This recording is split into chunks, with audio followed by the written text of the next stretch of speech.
It was on a dreary night of November that I beheld the accomplishment of my toils. With an anxiety that almost amounted to agony, collected the instruments of life around me, that I might infuse a spark of being into the lifeless thing that lay at my feet. It was already 1 a.m.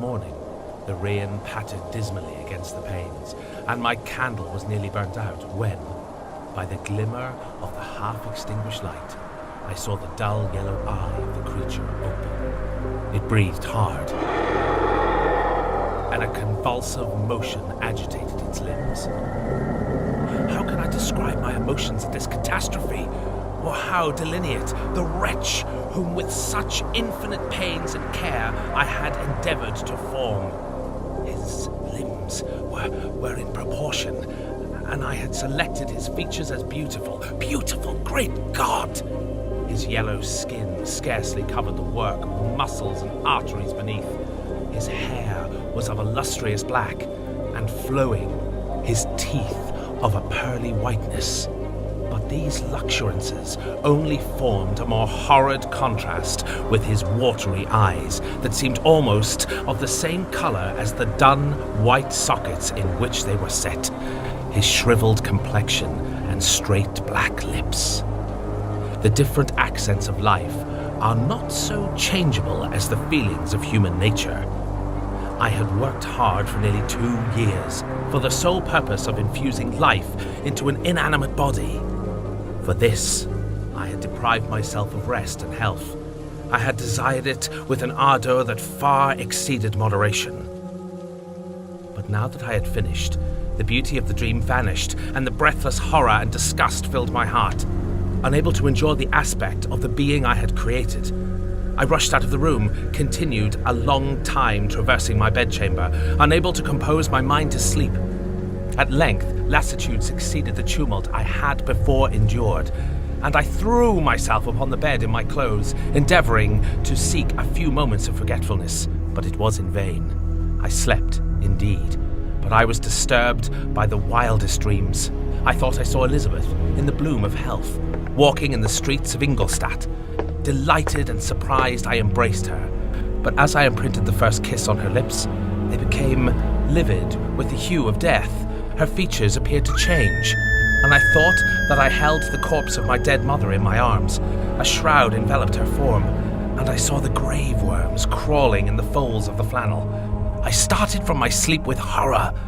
A cold dew covered my forehead, my teeth chattered, and every limb became convulsed, when by the dim yellow light of the moon, as it forced its way through the window shutters, I beheld the wretch, the miserable monster whom I had created. He held up the curtain of the bed, and his eyes, if eyes they may be called, were fixed on me. His jaws opened, and he muttered some inarticulate sounds. While a grin wrinkled his cheeks, he might have spoken, but I did not hear.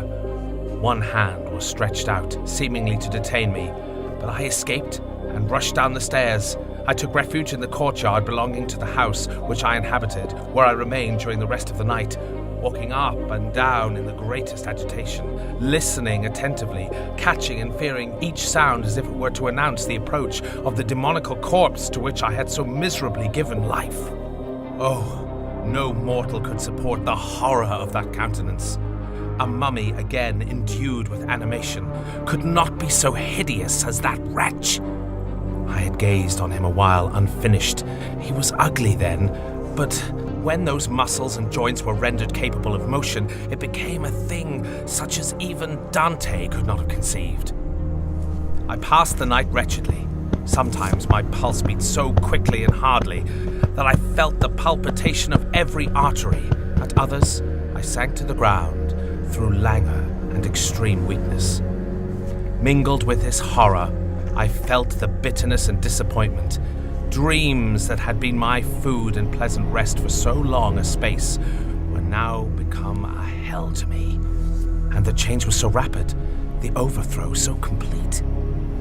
Morning, dismal and wet, at length dawned, and discovered to my sleepless and aching eyes the church of Ingolstadt, white steeple and clock, which indicated the 6th hour. The porter opened the gates of the court, which had that night be my asylum, and I issued to the streets, pacing them with quick steps, as if I sought to avoid the wretch whom I feared every turning of the street would present to my view. I did not dare return to the apartment which I inhabited, but felt impelled to hurry on, although drenched by the rain which poured from a black and comfortless sky.